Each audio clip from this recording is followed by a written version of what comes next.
Welcome to episode 77 of the Socially Responsible podcast. Episode 77 is being recorded on 9/11.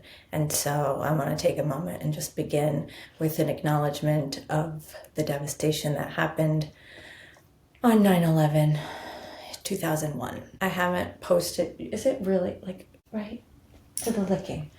I haven't posted a podcast since May 5th of 2022, and today it was like, I'm gonna do it. I'm gonna relaunch the podcast.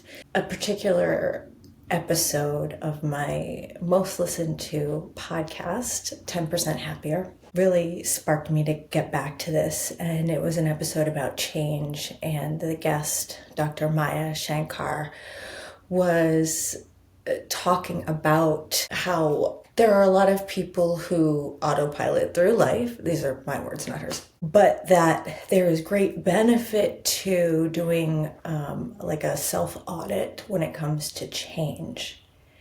And that's actually something that I feel really proud of and good at. And I'm back to this podcast because it was and is a great tool for me to process and heal, and also to share. And so in the period of time since I've last done a podcast, there's been so much going on within our family unit, including the very kind of like external stuff, which is we built a new home and we had moved out of our old home, which we knocked down, and moved back in with my in-laws, my husband's parents, who were so gracious to let us live with them for a very long period of time. And also doing that sort of thing comes with, just like anything, the other side. There's the good, so generous, so loving, so wonderful to be around family, and you're not in your own space. You're just, right, two sides. So there's like a lot going on with that. And then just like general anxiety that I experience and that the kids are going through. And how have you been? A lot better since we moved here, I know. Just because you have more space and freedom. Like everybody in our family unit, dog included, has been affected.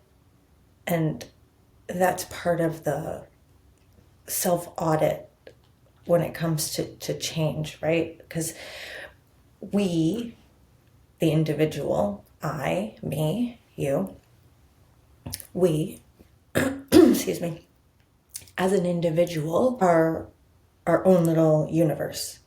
And then each being that we both come in direct contact with, and also just everyone, because energy, there's an effect. And we don't have control out there. No control. Very scary. Don't go down that wormhole. It's not even about control in here. It's about that self-audit. It's about going inward. Definitely not perfect at this. Definitely take a lot of stuff out on my husband still. Definitely aware of it. Definitely still engage in the poor behavior sometimes. Awareness is just the gateway. It's not the whole shebang. It's really uncomfortable at first to go in, because it's very easy to go out and blame or to judge.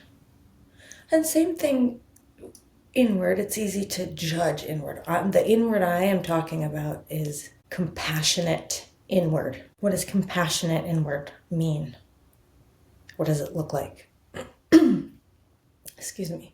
It's the same thing as compassionate outward. It's curiosity. Questions out of curiosity, not leading, baiting questions. Not, ha, I caught you questions. Curious, truly curious questions. That's what I'm talking about. Is that landing? Trying to chunk. I'm going to try to chunk the information. Skews, which I learned about from Dan Harris, the host of my most favorite podcast, as I said, 10% Happier. And with that, I will leave you with a deep breath in and out. And again, because if you're anything like me, you forget to breathe deeply, if you're not working out, or super pissed and about to say something you don't want to, and you're like, the deep breathing shouldn't be reserved for just those times. And that is a reminder for all of us. Thanks for your patience with the audio. I'm eventually going to work out a better audio situation, but right now it was just about taking action. Thank you. Thank you, self, for taking action. Thank you, you, for listening or watching.